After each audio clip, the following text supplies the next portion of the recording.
Well, hello, welcome everyone. Today we are having our Zoom panel discussion where we'll be discussing about body image and positivity and its impact on oneself and their future profession, and then also provide advice provided from our professionals here that I will later introduce, and then also sharing some accessible resources that students and others can utilize as well post this Zoom panel discussion. So first, I am Sila. I am a senior studying at TW on the Denton campus. My current major is health studies and public health, and my future career is to hopefully become an epidemiologist and working with minority studies and infectious diseases. And then currently I'm in the process of spearheading a My Body, My Prize program that's yet to come and implement later this March. And then I'm here also with our lovely panelists.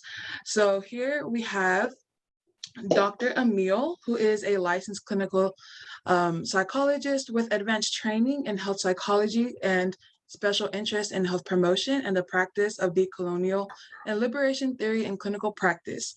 They've received their doctorate from Adler University and have become engaged in clinical work for the last 7 years. They have also trained in various specialty medical clinics, including the VA's polytrauma system of care and infectious disease and bariatric weight loss. They have an extensive background in serving queer, disabled, and BIPOC folks. Next, we have Dr. Cruz, who is a licensed psychologist and diversity social justice consultant. She's currently Associate Director and Director of Training at TW's Counseling and Psychological Services. She is a diversity and gender specialist with particular specialty in LGBTQ populations, gender women's issues, and racial ethnic minorities. Her professional interests include social justice training, teaching supervision of students, the psychology of gender, multicultural psychology, cultural spiritual development, existential theory, and the impact of stigma in seeking help. Following, we have Dr. Bergen, who is a licensed psychologist and owner of the Center for Compassion and Wellbeing. As a psychotherapist, she focuses on building on strengths and challenging oppressive systems that create barriers to health and well-being. Her research and trainings, speaking engagements have centered on diversity issues, in particular related to size, body image, women's issues, and disability. She works with Denton's Disability Inclusion Society as a training and education coordinator, as she co-leads a mentoring program with the Society of Psychology of Women, Division 35 of the American Psychological Association. She is passionate about creating a more affirming and inclusive community and engaging in social justice work.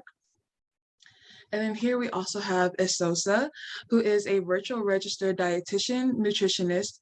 Esosa completed her undergraduate degree in nutrition emphasis in dietetics at Texas Women's University at Denton, Texas, and received her master's in public health with an emphasis in undeserved populations from Oklahoma State University.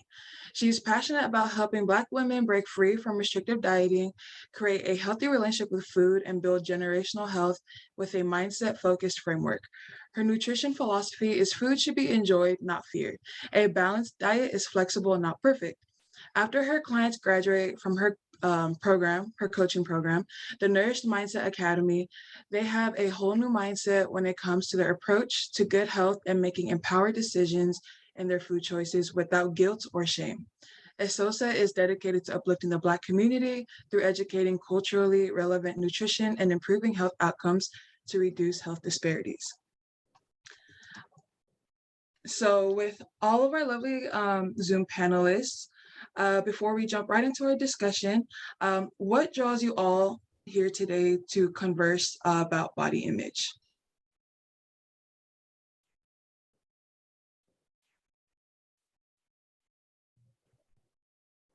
Okay, so I'll go first. I think body image is a really touchy subject, but I think it needs to be discussed.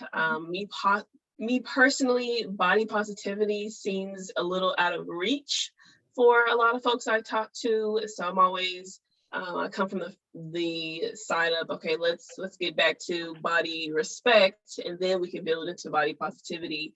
So So I don't know, I'm just really excited to be here and talking about this conversation. I think body image has a lot to do with our relationship with food in a way. It kind of go hand in hand when I'm talking to my clients, my patients. So, but yeah, I'm excited to be here for it.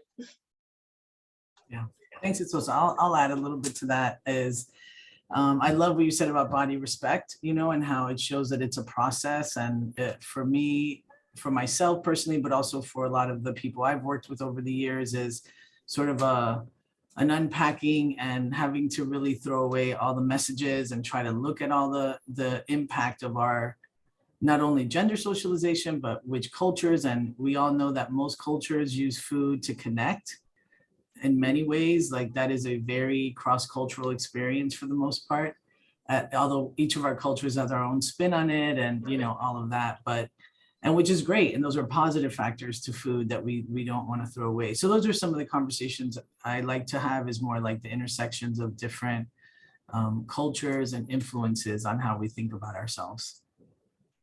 Absolutely.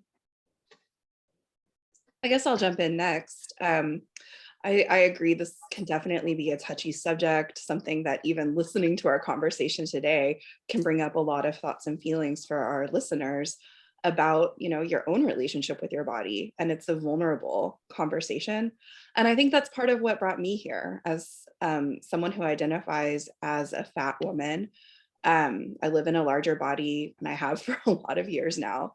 I think that I have had to do a lot of unlearning.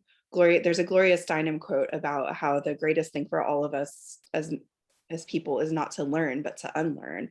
And I hope that we'll be able to do some unlearning together today. And fat liberation has definitely been something that I have been moving into personally and professionally, from a place of body acceptance, body forgiveness, body respect, and also body positivity. But I think there's a larger level of deconstructing sizeism and those oppressive narratives about what it means to live in a higher weight body. Dr. Bergen, your words around unlearning and body forgiveness are really hitting home for myself.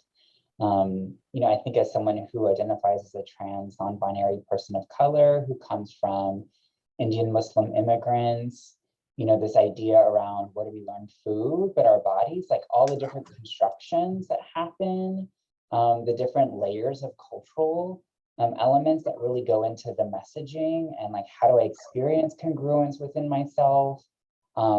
What's informing those messages of congruence? I think it's someone who holds some power and privilege around being thinner. I think there's a lot to be said around that, and how I show up in a room, how people experience me. As a provider who does do quite a bit of work with folks in weight management clinic, like, what does it mean, right? As a thin person showing up and having these conversations, how are other people experiencing that? And so I think like this really is such an important time to be talking about what is our relationship to our bodies, ourselves, food, movement, and this larger question around where do providers fit in, right, across disciplines. Yeah, well, thank you all. So we're gonna go ahead and jump right into our questions that we have prepared for you all. So question number one, we know that our thoughts and feelings about our bodies are complex and tend to be self-critical.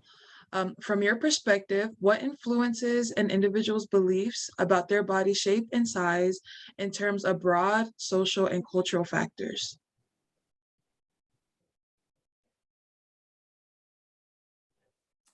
I'll start. I'll just put something out there and everybody can build on it. Oh yeah, such complexity, and unpack, unlearn, all the words to deconstruct. So many negative things have been attached to how we're supposed to see our bodies, and that again, like, has to do so much, I think, initially with even just beginning gender socialization, which comes from a binary. From the get-go, boys line, girls line, this is how you're supposed to be as a boy. You can have muscles as a girl, don't have muscles. You should be getting pink and purple as your favorite colors, and the whole princess thing. And so it's so just from the beginning. And now even before, people want to know, what is the sex of the baby?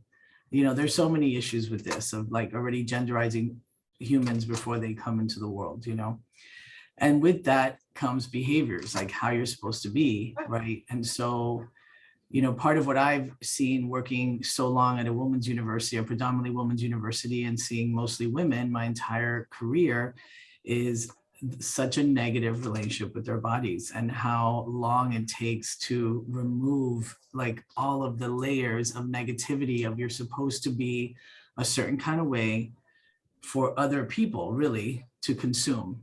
If we're going to just really like dig deep fast, and so women in particular have a lot more pressure in that way. Although then when you bring in like gay men, the object of affection of a male is going to also feel similar pressures, right? So we can go down each cultural line. I think for me, what I bring is a very bicultural view and almost polycultural view. Growing up with immigrant parents from Cuba who had specific ideas of how one should behave, move, and just be in the world, of one particular prescription only. And I certainly did not fit that in so many ways. And so have grown to be less self-critical over the years. I think it's been, as a person who has been a big woman my whole entire life, and I like being a big woman, because even when I've lost some weight, I'm like, oh wait, but I still want to have my big and strong identity, because this is who I am, and so obviously now as an older person at 51, almost 52, there are other health concerns that are intersecting with, it's not so important how I look at my like cool cargo shorts in the summer. It's more about like not having a heart attack, and not being diabetic, and stuff like that. So I think it changes, but I think the influences start at the beginning, since we're talking about what do we believe influence these things. And I just think that what we learn, and I'm sure all of our panelists are going to expound on that, but just from a gender perspective, it's huge. Just that piece alone, we could spend an hour and a half on. So, all right, I'll bump it over to whoever wants to add their thoughts on that. Well, I'm sorry. No, go ahead. So I kind of just was writing down what I thought about this question, and one thing that came to mind is the media for me. This might be from a perspective of someone who identifies as a woman, and a Black woman at that. Just seeing a lot of violence inflicted upon Black bodies in the media makes me feel like, how can I be positive about my body when it's seen as a weapon? And so in so many instances, and then also the morality of size, like, being thin, you're toned, muscular, that means you are associated with hardworking, popular, beautiful, strong, disciplined. But being in a fat body, that's seen as lazy. So I'm just, or no willpower. So I think taking away the morality when it comes to body size is really important. That's also the same thing with food, bad, good. I really hate those terms, because it really does disconnect you from just one, food being a neutral thing, and then also bodies being a neutral thing. Somebody can be in a bigger body, but that should be not a description of who they are, or somebody in a thinner body, that should not be a description of who they are as a person. What else? I'm trying to think. And then also from the aspect of being a Black woman, a lot of people, society likes the thin, but a lot of Black people don't. It's so weird. You want to be slim thick. You don't want to be fat. It's like this weird space there. So there's so much pressure to have a certain body type, and even when the Black body type is gonna say it's the body type everybody seems to really want, even Black people can't attain that body type sometimes. So it's just a whole bunch of things that can influence how somebody looks at their body. That's why sometimes I'm just like, look, body positivity can be a little hard sometimes, because of all these different factors. But anyway, that's me. Yeah, I think, yeah, you're spot on. I think about the media and the influences that are coming from all around us. It's in our families, it's in our religion, it's in every breath of air that we take. It's like how fish don't know that they're in the water. We don't know that, we don't think on a daily basis how we're breathing in oxygen, but messages about the right way to be, they're everywhere. And I kind of want to take that out to like zooming out to a larger level of why. Like, why are thinner bodies associated with discipline and beauty and sexiness and all of these like halo effect, all of these positive attributes? Right. And what makes larger bodies bad? It hasn't always been that way, you know? So I would, and it's not that way in every culture. I think about the body ideals in Fiji, or at least back in the 90s before they got introduced to Western media. So what's that about? I'm going to go a little bit radical here, maybe radical, and say I think it's about capitalism and about money, and I think it's about white supremacy. And I recognize that as the white person on the panel, I want to own my own privilege as a white identifying cisgender woman. But what do I mean by that? I think that thinner bodies today are harder to attain. It costs a lot of money to have a personal trainer and to have cosmetic surgery and to have enough free time to spend at the gym. And it costs a lot more money to buy organic vegetables at Whole Foods than it does to get a Happy Meal at McDonald's. So there's an intersection with social class. And I think in times historically where there was famine or where it was harder to have the kinds of access to foods that would maybe lead to a larger bodies were revered and seen as a sign of you were able to like provide for your family and you had resources. So I think it's about money. The white supremacy part of it, I think that I wonder if anyone else wants to jump in and add about that, but I think there's definitely a racist aspect to why larger bodies are put down in our world. Absolutely. Real quick, I just want to touch on that. I'll probably talk about it later on, but I think white supremacy, racism is very much embedded in nutrition specifically. Again, I just think nutrition and body they go hand in hand for me. But when I was even just a student at TW or even in my internship at OSU, I would, shadow a white dietitian and she's telling the Hispanic lady in front of her, hey, tortillas are not that good, maybe go towards a different type of food that's more Eurocentric, or telling a Black person grits, maybe oatmeal instead. It's like, well, no, those foods are not better. But again, I think that's a little bit of racism embedded in that they don't realize when you strip away somebody's culture, and you strip away somebody's culture when you strip away their food, and I think that just keeps the cycle of. I just lost my train of thought, but. Anyways, yes, white supremacy and racism is most definitely embedded in the diet culture. I would agree. Sorry, go ahead. I was just going to say, yeah, and it's about power, like having a smaller body, like take up less space, silence yourself, Right. Don't have power in the world, be small, right. Literally and figuratively.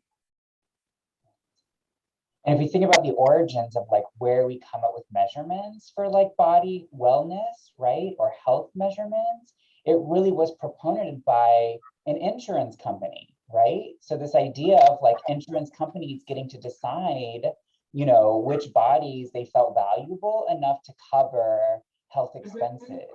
So in this conversation around racism, we also have to add in the layer of disability, right? This idea that like some bodies are going to now become just, sacrificial pieces. They're not worth covering. They're not worth our expenses. So you have this intersection of capitalism around Western ideas of men, right? White, cis, straight men deciding what needs to be the standard, who gets to be saved, and how this message continues to be communicated. And so we see it play out on the very micro level interpersonally with, providers telling patients or providers just telling each other, or us telling one another what's allowed, what's not allowed, what's healthy, what's not healthy, you know, what you should do in terms of wellness.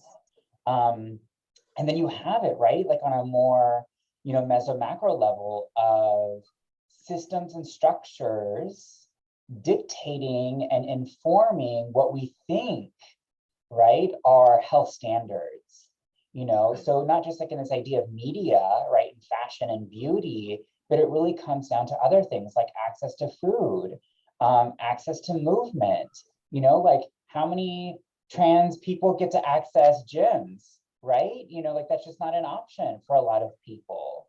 Or you think about like Black, Brown, Indigenous people and their rates around diabetes and hypertension. Like what's happening here isn't just around body size. What's happening here really is quite like multi-variable, right? And it always comes back to these notions of capitalism and white supremacy, right? This idea of ableism, who gets to have and who doesn't, who gets to be valuable and who isn't.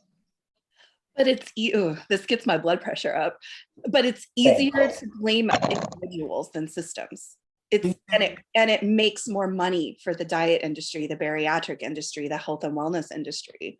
It makes more money for people to hate their bodies and to think it's their lack of willpower and their lack of discipline, rather than the food deserts or the unsafe streets that they can't go and move their bodies and walk on safely. It's easier to blame the person than the system. Alrighty, so y'all have mentioned many great points. So following up on that and those influences, what advice do you give or would you have for how to promote body positivity in light of these influences? All right, I'll start us off again then. Make the rounds. We don't have to go in the same order, but you know, one thing I've used for myself, but also for many of the patients I've worked with over the years is a tree metaphor. And I know I just love trees in general, but the tree, so my answer to your question is like, it takes a lot of individual personal work to really be devoted to untangling, unlearning, like Dr. Bergen said, you know, all of the things that have impacted us so negatively that we carry within the body as well, right? Of like also intergenerational messages of how you're supposed to be and all of the things, what size is better, what color is better, what hair is better, all the things, which is all the body, right? It's not just size or weight, it's all of the things on the body and how the body presents. So if we are theoretically all so different genetically and we grow differently from two different people, isn't that similar to a tree? And so to have compassion is what I'm getting at, is when people can actually look at themselves as one human that was born, just like a tree that's born. We don't walk around campus or the world and say, man, that's a really fat tree compared to that skinny tree, or that one's a little bit like this crooked, that looks ugly, or you know, we don't do that, but we do that to each other so much about so many things, you know? And so I think partly it starts with us. I mean, ideally it would start with parents or people, whoever are the adults raising a child or children, to how they talk about their bodies. Like ideally that's the cure for a lot of social problems, is how the younger people get, you know, sort of indoctrinated into what it is to be a human being, you know? And so because there are so many ways that people talk to their children, body is just one of them, right? So I think that that's, if it can't start there, it has to start with us when we're an adult and become aware of things, and then try to treat ourselves and others with more compassion around how we are, you know, height, weight, size, all of those things. So that's where I would start, I would say.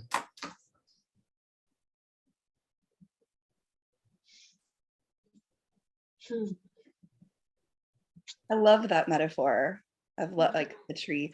Have any of you heard of the Love Your Tree campaign? It's funny that you use that metaphor. At Shepherd Pratt, an eating disorder program or clinic, they do an annual Love Your Tree campaign art contest, where the whole thing is like, you've got to love your tree, and exactly the metaphor that you, like every tree is different. And they do like a body positivity art contest on that theme. That's cool. And there, if you just Google Love Your Tree campaign, there's some really cool art that you can see. Yeah, talking about parents, I guess I'll disclose one more piece of my identity that makes me super passionate about body positivity. Identify as a mother, and one of my children is a little boy with dwarfism. So he's going to be a different size than most average height people his whole life. And so what do I do to try to teach body positivity to my son? First of all, I think it's just recognizing how hard it is to grow up in a world that is sizist and is influenced by healthism, and to teach him to question those messages from a very early age, and also to teach him about how wonderful his body is for what it can do for him instead of how it looks. And I think that's a really important piece of it, that our bodies get us through our lives, our bodies get us through our days, our bodies walk us upstairs if we're able to do that, or our bodies can enjoy delicious food and pleasure, and our body is helping us to be in this conversation right now, and to have gratitude for what our bodies do for us rather than like criticizing what it looks like, because we really actually don't have a lot of control over how we look or what we weigh, contrary to what diet culture would say. So to look at gratitude instead of criticism, and to look at what we can do or what our bodies allow for us versus focusing on appearance. What a great message. Definitely. I think, like I said at the beginning, I always tell people, go back to body respect. You would not starve somebody you respected. You would not make someone you respected pull all-nighter multiple nights in a row. Like you would really, if for somebody you respect, you make sure they have their 3 square meals, or try to have 3 meals in the day, or try to make sure they're nourishing their body in some capacity. So just always think about, what would you do for someone you respected? Kind of take yourself a little bit out of the equation and think, what would I do for somebody I really truly cared about and really respected? And then treat yourself in that way. And then also going back to the parent thing, I had worked with a lot of Black moms, and they think, when I tell them, you are the example, they're like, well, I don't talk badly to my kids at all. I'm like, but you talk badly about yourself. So they're internalizing what you say about your body. They're internalizing you. They seeing you skip breakfast, skip dinner, don't eat with them as a family because you're trying to diet or whatever it might be. So you really are the example. I always tell my ladies, you are the example. What is not said is understood. Trust and believe. You don't have to say something to be passing on these messages of, that you don't like your body, or you're trying to fix it in a way that honestly does not go that way. I always tell people, if you have to starve yourself to be a certain body weight, you're likely not supposed to be at that weight anyway. So that's what I just kind of go back to body respect. And what are you saying to yourself? Yeah, I would add to the self-compassion piece is like, take up space. Like literally take up space unapologetically. You can be angry about all the ways in which like societal soup just constantly tells you like you're just not good enough, and it's like, no, you are good enough. You have worth because you exist. You don't have to earn it. You don't have to work for it. It's not based on productivity or X, Y, and Z behavior, right? And so take up space and let yourself have that. Great. So many great messages. I would say, yeah, right. All this to all of you. Yeah, and I think just taking from all the expertise together that you all have shared, it's making me think about something that could be helpful is, picking the right sort of phrase as a mantra for that time. And, body positivity, as several of you have talked about, is like almost like hard to really put into practice all the time. So where can you start? Can you start with body respect? Can you start with body forgiveness? Somebody talked about or mentioned that, which would be curious to hear a little bit more about that. But what word, body love, like it's my one body. And, it gets me through the world. I love that, through everyday kind of thing. And maybe meeting yourself where you are with that compassion, and like, you can't be where somebody else is, and we're starting where we are, and I know for me, as I've evolved, just to be a little vulnerable, and I'm just gonna like be super vulnerable here, but over the last probably like 5 or 10 years, I've just been more like, I'm just chunky sexy, y'all. That's it. That's where I'm gonna be. And that's what I consider myself, and it helps. It helps, it helps not only when I say it in a vulnerable way to a group of people, just like that I'm like my friends, and it just helps over time. Absolutely. We start believing what we think we should believe, and we know we could. It just takes a while to really believe it, I love that point, Dr. Cruz, that like find your own language. And even if body respect or body positivity is too far out of reach, we could start with neutrality. We could start with just a weight neutral lens. That like, if you think about the end of your life, like, I mean, hopefully that'll be years and years and years from now for all of us, but like, will you really look back and regret, that you didn't look a certain way, or will you be like, what matters more, losing 5 pounds or achieving that dream, or doing that thing you care about, or spending time with the people that you love? And do the people you love care about how you look? Maybe not. Maybe our bodies can be neutral, even if we can't quite get to positivity. And those that demand we look a certain way or do care so much, then maybe that's a reevaluation time for a certain relationship, just to be a full psychologist, all of us. Things that make you go, that need a little analysis, perhaps. So kind of steering into that direction. So many people think that if they could just lose weight, their body would improve, their body image would improve. So what are your reactions to that? How do you all feel about that sort of statement? Because that's very much present in this generation, and it's very much a trend now. So what are your reactions upon people losing weight to improve their body image? Sounds so and Dr. Bergen, like jumping in there. It's hard. This is I talk about this all the time on my social media.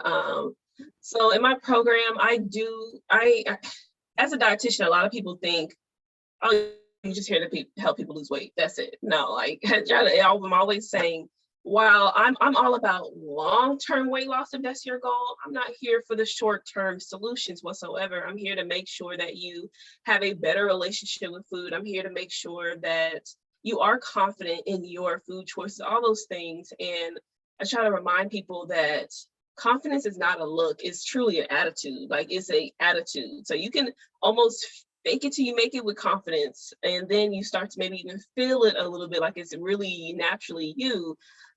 So if you are wanting to lose weight, I always tell people, let's evaluate why we want to lose weight. Let's really deconstruct this thing. Let's see what are some things we need to unlearn about what weight loss can provide for us. Again, if people say, well, I really, like, my blood sugar is up and something's going on with my health and the lab value is not looking too good, I'm like, well, let's focus on those specific things versus the weight loss. Weight loss is a side effect, it is not the treatment, okay? Mm-hmm. So let's get confident in how we choose our foods. Let's get confident in how we choose to move our bodies versus, okay, weight loss is gonna get me to this, period, blank. Gonna be confident now, like, no. I've seen so many people who even get bariatric surgery, lose a lot of weight, they're still so unhappy, like no joy. They can't grasp why they did this anymore. Like I'm like, look, go to therapy at this point, because maybe you should have been there first before, the bariatric surgery or trying to lose weight. So I always, and also with my clients, I'm always like, we can work with the mindset and the nutrition over here, but if I see that, okay, there might be some disordered eating happening, you're trying to get to a certain body image, then I'm like, okay, no, we can't work with weight loss whatsoever. I'll refer you to a therapist, kind of thing. But yeah, confidence is not a look, it's attitude.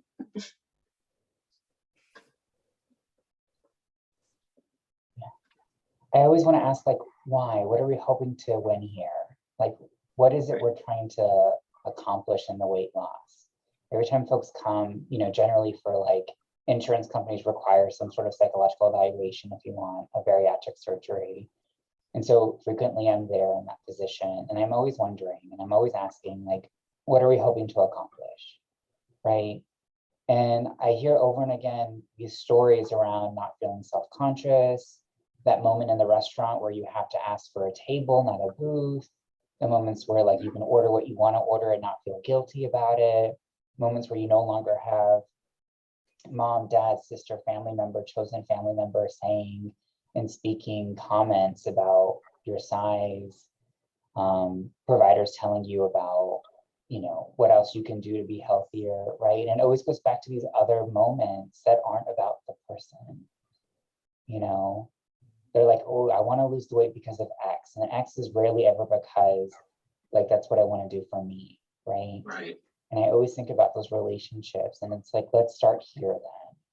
Let's start with you, about what's important for you and why, and let's work on that.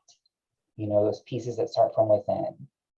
You know, I often borrow that phrase from Sonia Renee Taylor, the body is not an apology.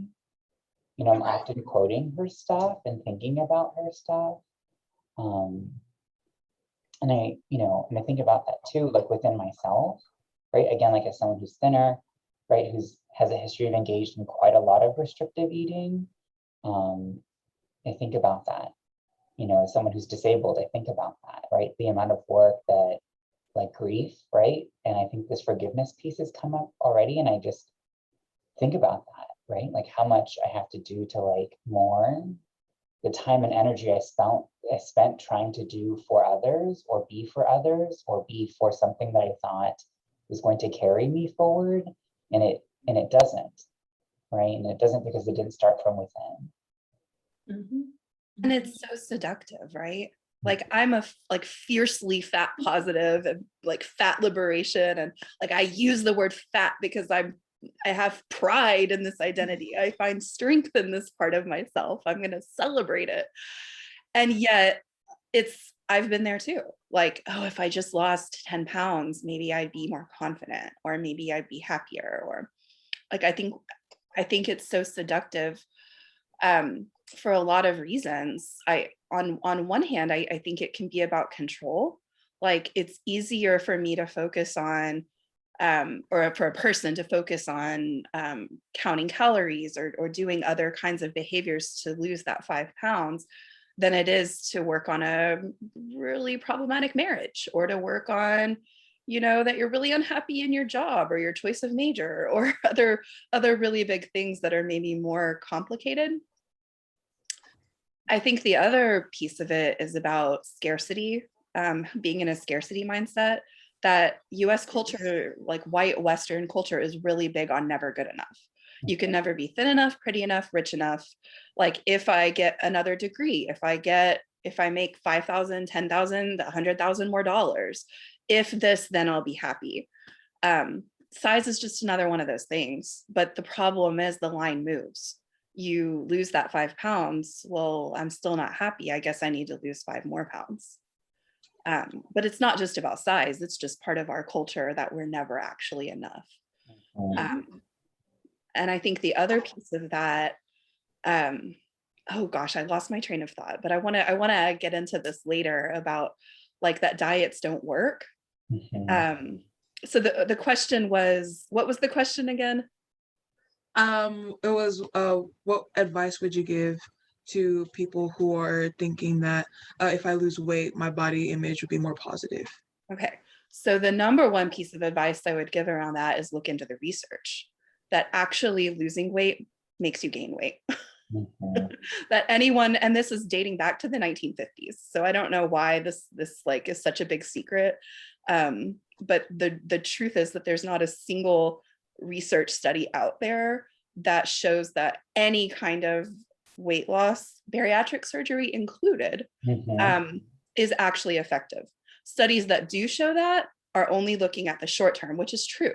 Most restrictive diets work very well in the short term, but if they were doing longer studies past a year or past 2 years, like 95% of people don't just end up at their starting weight, but they weigh more than they did when they began.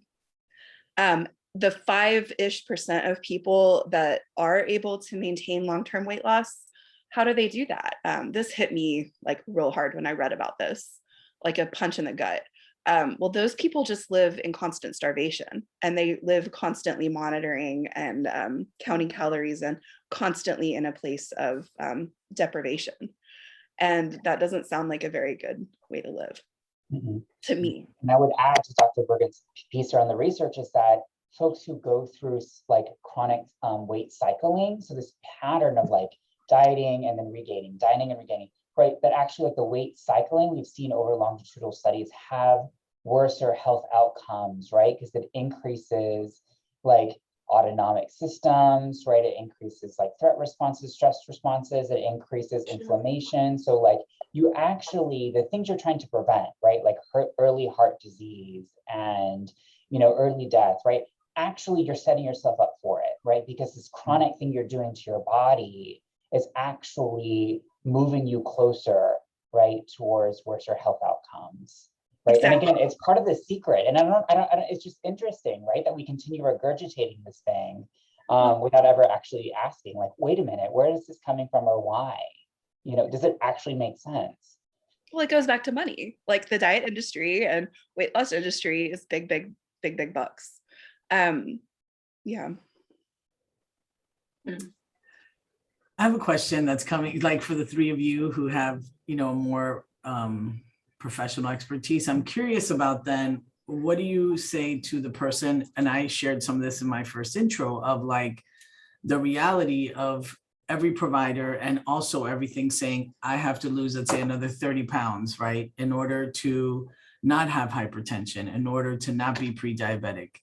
So is the magic around like making the healthy small changes, focusing on some things that are more toward health, to stay health at every size, right? We haven't talked about that concept, but that maybe could be helpful for folks to hear about. So I think that this is the intersection of health, right? A reality of like, with some weight loss, you do have less obesity related diseases, right? And so kind of wondering, how do we sit in that gray of reality to a certain extent? And kind of wondering what your thoughts are on that. Dr. Bergen, go ahead. Just to get this out of the way real quick, because I'm like chomping at the bit, sorry. Sorry, not sorry, I'm gonna take up space. Gosh, why do I need to apologize for taking up space? Whew. Now I lost my train of thought. About the health piece in the middle. And yeah, I think that a lot of that is, oh man, I really did lose my train of thought, catching my own process of apologizing. Whoa. We can come back to it if you were saying about health. Is it really that these diseases are caused by obesity, or is it like Dr. Amil was talking about? What fat person hasn't tried to diet? Right. I mean, gosh, every single one of us. We've been dieting since third grade, since kindergarten, because that's how strong these messages are. So how correlation doesn't equal causation, and how do you pull that apart? Like, is it obesity that's making you have blood pressure issues or a diet, like your A1C being high, or is it how many times you weight cycled? And the other layer of it is just living in a marginalized body. We know that Black, Brown, BIPOC people have more health issues. We know LGBTQ plus people have more health issues because of minority stress. Now, weight stigma and sizeism is like a super accepted form of just flat out, like, it's totally fine to make fat jokes, even in cultural, like where cultural norms are shifting, where, you know, other kinds of isms are, well, I won't get into that, but weight stigma and minority stress, I think, is a big part of that.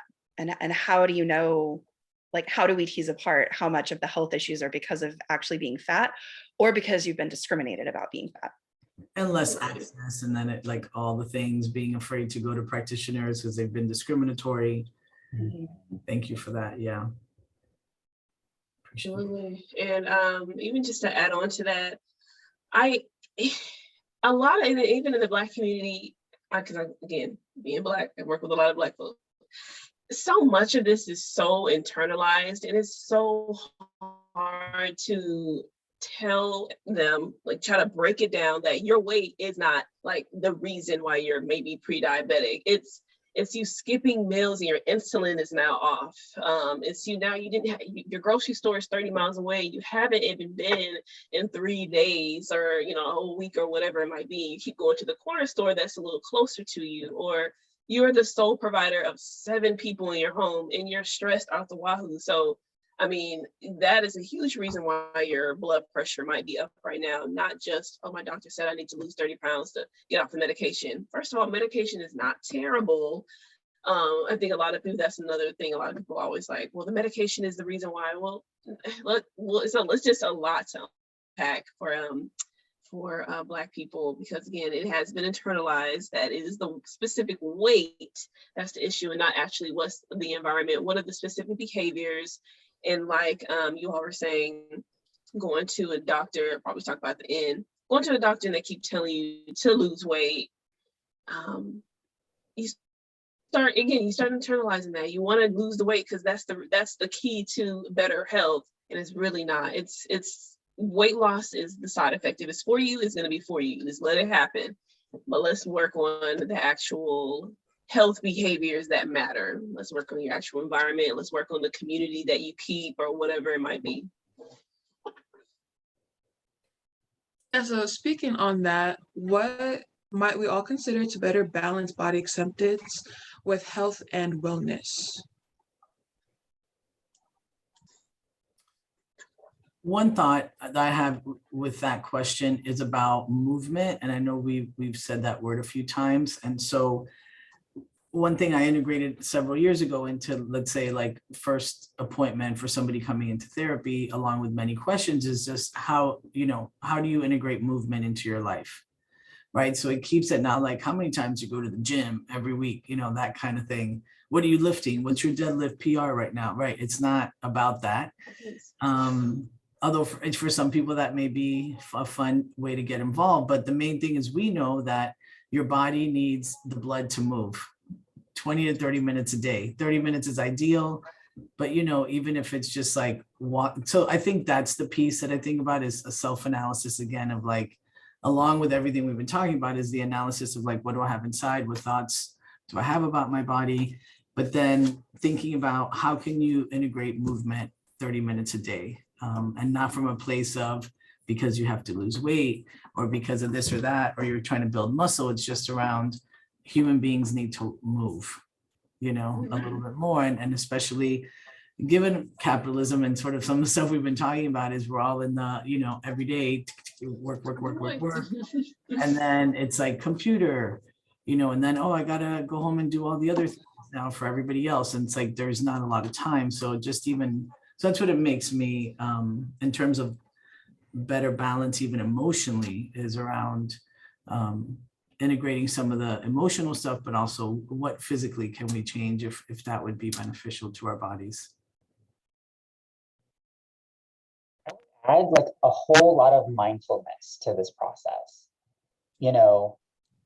Anytime we're engaging in something, right, we want to make sure we're doing it from a place that's like value congruent and not from this place of like, oh, because society or this or that, right? Like it has to be really from this place of like, this makes sense for my body. This feels good. When I'm eating, I'm not doing it because I'm denying, restricting, right? I'm really doing it because it's like, no, I've actually checked in with myself during the process of eating. Like, am I doing it from a place of urgency? From a place of guilt, from a place of disgust, or am I doing it because like, no, I'm enjoying what's in front of me and I'm enjoying the process of consuming food, right? Or I'm enjoying the process of movement and really deepening that connection with my body, right? Not from a place of like, go, right? Like, I think Dr. Cruz is referring to like how much weight you can do. I have very limited, so I don't have a whole lot of gym knowledge. So I'm trying to think like, what are some gym words I might know? And not a whole lot are coming to my mind. But thinking out loud, right? Kind of thinking like, and then after you're eating, right? Like, what's your body's response to that food? Do we feel shut down afterwards and lethargic? Do we actually feel like our blood pressure rising and falling, like because of what we've just intaked? Or is it because of something else, right? Do we feel a bunch of guilt or disgust afterwards? Like, or are we kind of like, actually, that felt really good. This is sustaining my day. You know, the lunch I got is now sustaining my afternoon, right? Or the meal I took in the evening is now sustaining my sleep, and then my ability to recoup in the morning.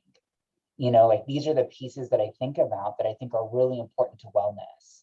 And so it's not really a shift, like it's not moving towards like weight management, right? Or like losing weight or dieting. You know, it's shifting to like a holistic understanding of yourself and these relationships to food, body, and movement that again are value congruent and mindful.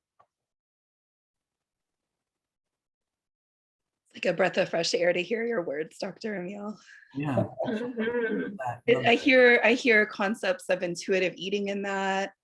I hear concepts of health at every size. And I think that's a big misnomer that a lot of people in the healthcare industry kind of steer clear of health at every size, because, and people in general steer clear of it, thinking that it's saying that you are healthy at whatever size you're at. And that's really a myth about the movement. It's not saying that every size is healthy, but it's saying that we should take weight out of the equation and focus more on joyful movement, like Dr. Cruz was saying, focus more on mindful, intuitive eating, instead of food being good or bad or moralistic, like Esosa has been talking about. Like, it's fuel and it's nourishment and it's pleasure, and listening to our bodies for what our bodies want and need, and that our bodies have wisdom and will guide you. But we're taught from a very early age to stop listening. And if you restrict long enough, you'll lose those cues. We lose touch with that inner signaling of satiety and of hunger. Absolutely. And that is so good, because I think the same thing, a lot of people kind of get confused about intuitive eating too. People are like, oh, intuitive eating, so that means if I want a donut and only want donuts, and that's me intuitively, like, okay, wait, no, that's not necessarily what intuitive eating means. But even you going back to say, people have been dieting for so long, they can't even intuitively feel hunger and fullness anymore. So I'm always like, okay, let me educate you on mechanical eating. Then we talk about that a little bit. And then we can transition into more of intuitive eating. But when it comes to better balancing body acceptance and health and wellness, I kind of struggle with this question a little bit, because I was just taking it in all different directions. But hearing what you all are saying, I'm like, okay, I don't have an issue with the question anymore. But so I would say, take away the idea that health and wellness is for certain bodies and just, for certain body sizes. I think a lot of people think, well, to be healthy and have well-being, you have to be a certain size, and that's just not the case at all. So I just, again, like you all are saying, just take away the idea that healthy and wellness equals weight loss. It can equal like joyful movement, finding what actually makes you happy in movement. Realizing that food is, yes, for nourishment, yes, for the minerals and the vitamins, but if you're not dancing a little bit while you eat, is it really worth it? So just thinking about all those things as well could be help balance that body acceptance and health and wellness. And like, I think when we do start intuitive eating, there might be like a rebound. Like, I want a donut. So maybe when you're not used to connecting with that inner compass, you'll have more donuts than your body really wants. But I think if we practice this long enough, our bodies have a natural set point, and everyone's is different. Like, going back to Dr. Cruz's tree analogy, like every tree, like every kind of tree has a natural like size that they get to. Some trees are going to be like 50 feet tall. I've got a tree in my front yard that's meant to be 10 feet tall, and that's how big it gets, and that's how big it stays. We all have a natural set point that our body likes to be at. And what I think research has shown about intuitive eating is that people who get to that point of really being mindful and connected, they'll want a donut, but they'll stop eating the donut when they're full. So instead of eating 5 donuts, they stop at 3/4 of a donut because they've been satisfied by it. Right. So there may be a rebound effect where you eat more donuts than your body really needs as you're learning to figure out what. Does that make sense? Yeah. Okay. Yeah, no, it does, for sure. Okay, so we're gonna like kind of rewind back to social media. So as you know, many people, social media is a very influencing factor. So, and it's also a place where health and wellness can be found. So what social media accounts or do you all know of that you would recommend for health and wellness, body image and positivity that anyone can have access to?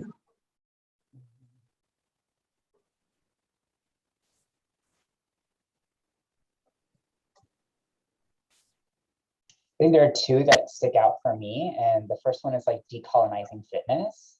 Okay. And it's this whole series on like how do you just engage with your body. So sometimes you're just going to do like guided massaging, right? Like, can you just feel connected with yourself, right? Or like movement across different ways of movement, particularly folks who might be disabled, right? Or different abilities, right? Different ways of like not coming at the body from a shame perspective. And then, of course, you know, I've already mentioned Sonia Renee Taylor. I think The Body is Not an Apology is a great one, you know. So I think those two, and for me, come to mind in terms of social media. Yeah. I love Reagan Chastain. I love following her, and Lindo Bacon. If any of y'all are familiar with Health at Every Size, Lindo Bacon, they have really great materials, books, social media stuff that you can follow. Also for healthcare providers, ASDA, the Association for Size, Diversity, and Health, I think is what it's called. It's a great organization to look into. And then on a personal level, if you're wanting to get, well, personal for me, I like following YouTube, watching YouTube videos of plus size people doing clothes try-ons. And I think the more that you follow larger people, fat people doing yoga, doing dance, trying on clothes, just getting that in your feed and in your repertoire, you'll start to have more of a sense of normalcy. Like, this is normal, that chunky, chubby, and sexy do go together. Like, absolutely, if you start surrounding yourself with people out there living their lives and doing their thing. And A Thick Girl's Closet is one of my favorites. A Thick Girl's Closet YouTube channel, and also Glitter and Lasers. I think they are two really good YouTube clothes try-ons if you want to get into plus size fashion. I love your passion. Love it. Love it. All this information. There is one I'd add. Jessamine Stanley. She's a Black woman who does yoga and posts about it and talks about it, lives in a big body. So there's so many. And if you search best Instagram accounts to follow on body positivity, there's like a list of 10, 15, 20 that you can kind of see which ones, you know, are you attracted to? Because there's like dietitians on there, psychologists, fitness trainers. Because one thing, you know, and especially at Texas Women's, we train a lot of people in allied health fields and to be providers.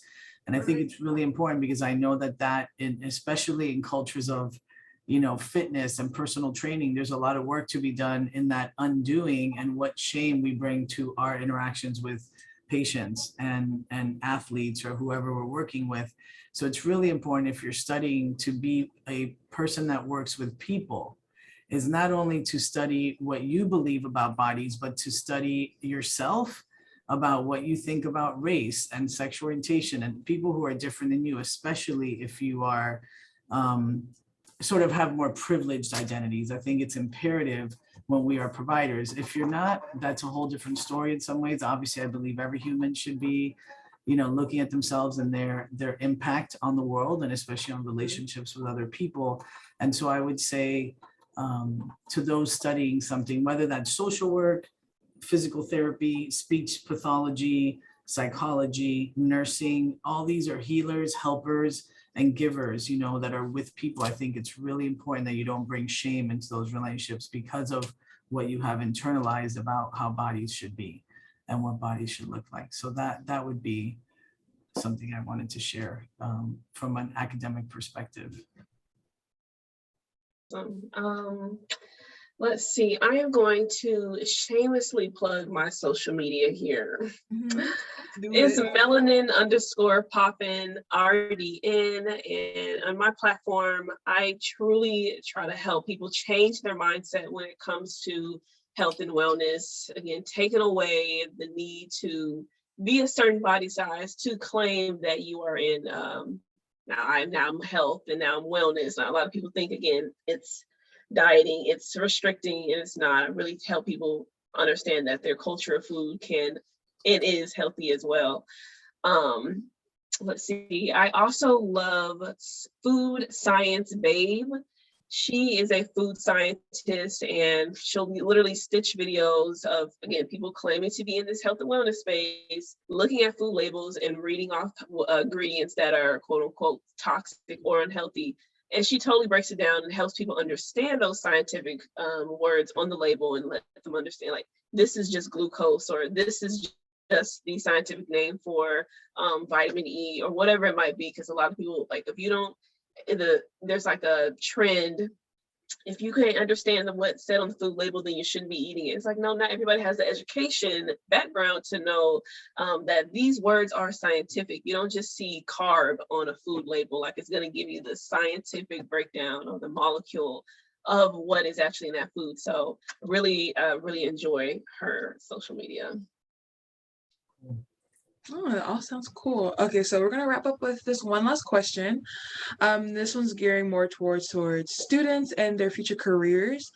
So many TLB students are pursuing degrees in healthcare. What advice do you have for them on how to be body positive, affirming healthcare provider? Well, I already went off on a rant about that, so I'll let others chime in. Cruz was already thinking about this and was like, I really need to make sure folks get this piece too. So I was like, I totally was with you on that. So thank you for starting it. And I really appreciate this question. So as someone like who works all the time with providers across disciplines, like the thing that I think about the most is like trauma-informed care, right? Like, yes, you went to med school or you did your discipline and you learned all the facts and P's and Q's to everything that you do, wonderful. And like, we are responsible for understanding the ways in which systemic racism plays out in our studies. Yes. We are responsible for understanding the multitude of lived experiences a person can have before they come into the office, right? And it's having that awareness that I think is crucial, right? Understanding that like adverse childhood events, right, are going to injure HP access, right? And understanding like what we can do about that, right? Understanding like the different biometrics that also can help inform our stress response system. So when we're talking about, you know, all the things you're learning, right? We're talking about the things that all that we're doing and learning still is also carrying the awareness that like these structures and traumas that a person incurs, right? The discrimination, the minority stress pieces, like are all crucial, just as crucial as like the blood pressure temp you just took, right? And having that awareness, walking into that room and continuing that education is just so pinnacle. And if I can just like say it so many times, right? Like over and over again, like when you come in, please, please, please, please, like take the time to unpack and learn these pieces because they will carry you really, really far when it comes to working with people and understanding why they're quote unquote not listening to your advice or why they're not doing the things that you think are, you know, health beneficial, right? Taking the time to carry those pieces so that you can meet folks where they're at. Absolutely. And the trauma is our ace, like our aces, but trauma is also the systemic oppression that we face.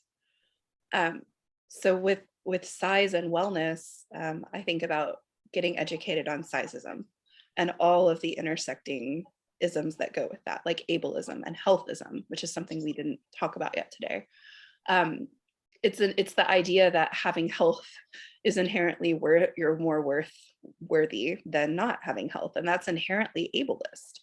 And there's a lot that we can't control about our health, or there's a lot of systemic factors that go into play to determine health that's beyond just individual willpower. So get educated on sizeism and healthism. There's a great article called Sizeism is a Health Hazard by Chrysler and Barney that I highly recommend reading. Interrogate your own biases. Get to know your own worldview and really look at yourself and your beliefs about bodies and size.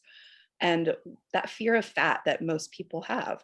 why are we afraid of that? Why are we afraid of becoming stigmatized? Are we afraid of discrimination? Probably. and maybe work outside of our own individual offices for societal change, for social justice, and for human rights, and to get out of these colonialized, white supremacist, classist, ableist, sizist mindsets that are limiting to all of our health. Mm-hmm. Dr. Bergen, you said healthism, and you're like, oh, we haven't talked about that, but what, just in case we don't get to it, could you explain a little bit about what that is? I mean, I in a nutshell, it's just that idea. It's like another ism. It's like sexism or racism or sizeism, but it's just that idea that holding health means you're inherently more worthy as a person. So status wise, or like that a lack of health is, bad, when in reality, like, a lot of people don't have control. None of us have control over our genetics. It's not your fault if you get, cancer or some other thing. So why, and all of us at some point will probably lose our health, even if it takes till older age. Ability status and health status are like the one thing. Like, I'm not going to wake up tomorrow and be a different race. Like, I will have white privilege through my whole life, but I can't say that I'll have health privilege or that I'll have able-bodied privilege through my whole life, because that could change for any of us in an instant. But healthism is that idea that it is something within our control, and that, you're worth less if you don't have health. I don't know if I'm explaining that accurately, or if others have thoughts to add. Mm-hmm. I would say advice for students. Yes. When I was at Oklahoma State University, I taught a class called Total Wellness, and it was obviously very nerve-wracking. A lot of the students in there were white students, and they were all going into the healthcare field, and so many of them had never even talked to a Black professor before, or even experienced being in such close contact with someone who is Black. And I made it, it was again nerve-wracking, but I thought, this is a great opportunity to teach them about privilege. So I always tell people, really don't shy away from privilege. Don't think like this is something, like if I'm telling you to examine your privilege, oh, I don't have privilege. You have privilege, trust me. So if you do want to be a healthcare professional and you truly are passionate about reversing health outcomes or helping people prevent certain chronic diseases, really take time to examine your privilege. Having books in your house at 5 years old, that's a huge privilege. A lot of people don't see books until they actually maybe get in a classroom setting or whatever it might be. Being able to be in this classroom, like, really educating them, like being in this classroom right now, talking to me, getting a higher education, this is a privilege that somebody sitting in front of you one day might not have. So being able to talk to them on their level is very important, not trying to talk over their head and not trying to not hear them and tell them what they need versus really listening, because they are the professional of their bodies. So really taking that time to think about your privilege is going to be so crucial. And also take the time to see how racism, discrimination, and stigma impact health outcomes.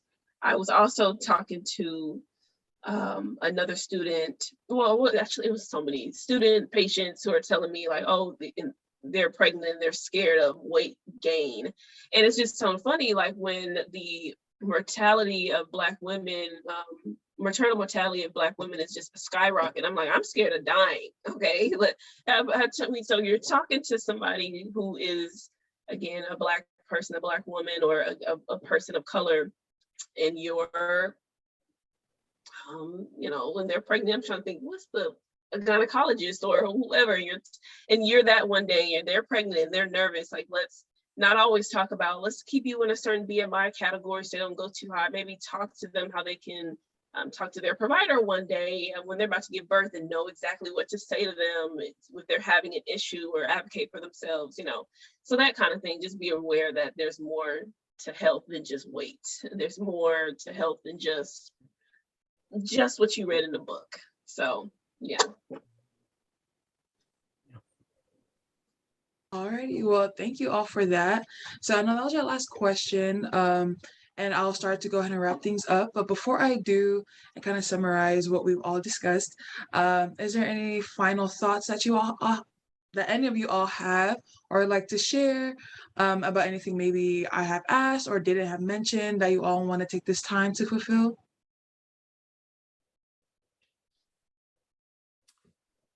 I think my final thought would be, I already talked about finding where you are right now, finding that comfort and the next level of stretching, of growing about your self-perception, your self-worth, and that confidence is attractive to ourselves and to others, you know, and working into that, truly caring about yourself. You know, I know we hear self-love, and you have to love yourself before you can love somebody else. And all the stuff that we're like, blah, blah, blah. Yeah, I've been hearing this my whole life.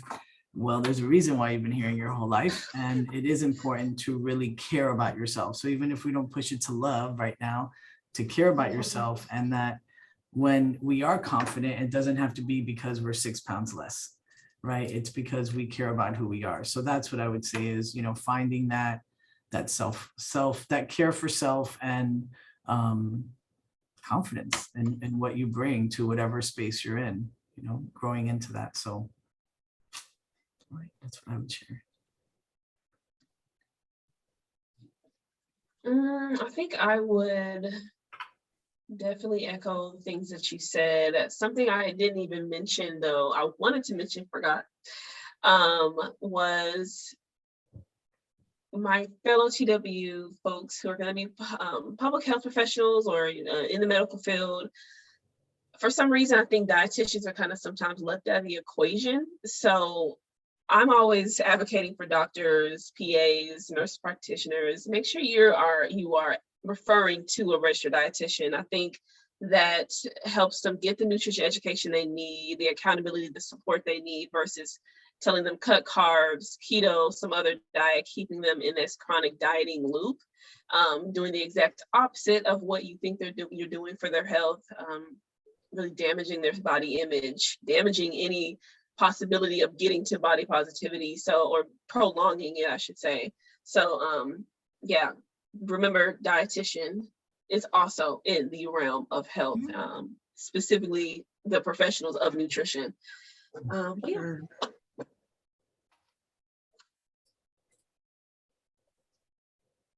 I think I'm thinking about like the intention of our talk today around like body image, health and wellness, you know, the layers and systems involved that can sometimes very frequently disrupt these things for us.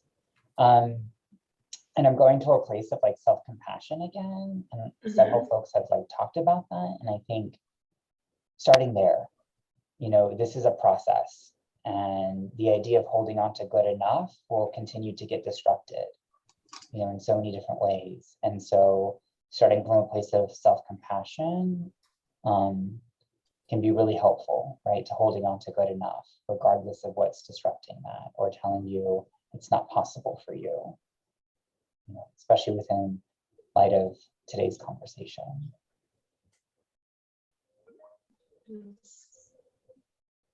I love that idea of self-compassion. And I think that loving one's body in a world that is constantly trying to cut us down and to tell us that we're not good enough or that we're less than because of 1,000 different reasons.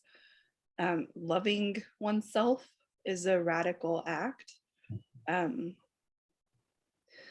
something that can really free you up to experience more peace and ease and just a better life if we can break that cycle of negative thoughts about ourselves. And it's a radical act to love ourselves. Well, oh, did you want to say something? No, I just said absolutely. Oh, yes, agreed. yes, for sure. I was just like, yes. All snaps. But yeah, this is the end of our discussion. I want to thank Esosa, Dr. Cruz, Dr. Bergen, Dr. Amil. Thank you all for giving us this time and dedication that you have provided to have this open discussion about body image, positivity, really just focusing on oneself. Ooh, y'all got me emotional. We're really focusing on oneself. Ooh, excuse me. It's all good. But yeah, just allowing that time to converse with us and as students as well. Oh, sorry, excuse me. I No know. reason, no sorry. Take up your space. I was holding it all in while y'all were talking. But Such a deep topic that hits all of us. It's very personal. very much. But yes, I'm glad to have this opportunity with you all. Thank you. Breathe. Mm. Breathe. Present, But yes, I know these discussions and these questions can be very open, and I'm glad that you all are here to be that resource for students who will be able to watch this video, and to know that's been a great impact, even though this is all virtual and through Zoom. However, I know your words carry heavy upon other students, those who will be watching this afterwards, and I just want to thank you all again, and that me as well with those who coordinated this are very appreciative of all y'all's efforts and the words you all have had to share with us all. But yeah, I just want to say thank you again. If there was another word for thank you that was bigger and better, if I knew I would say it, but in every language, in every sort of way, thank you. And I hope that you are well as well where you all are at right now. But yeah, just giving us giving us this time to have this open discussion, because it's definitely one that's not very open, or more so on the other side of really just focusing on oneself, one's heart before really being constructive with body image and positivity. So yeah, if there's any other questions that y'all would like to address to me, we still have some time left, but if not, this is the end of our Zoom discussion. I could sit here for days, but I know you all have better things to do. You all have better things to do, but Right. Going back to work. But Pisila, But thank you for being so genuine and authentic, not only with us and knowing that we're being recorded, and just thank you for being you right now and just embracing it and not apologizing for having emotion over a super emotional topic that we just basically, tried to do diligence to the complexity the last hour and a half or so. So just keep doing you. I mean, shoulders back, chin up. That's what we got to do, and just walk in the world like grounded with our feet, like a strong tree in the ground, and be us, be who we are. Very, very true. Well, thank y'all again. Round of applause, standing ovation. I've loved this conversation very much. So just thank you all for sharing. Yes, this has been great. This has been great. I feel like I've met some kindred spirit trees. Oh, I love it. All right, I'm going to stop recording now, but Okay. stick around for just a second. Okay.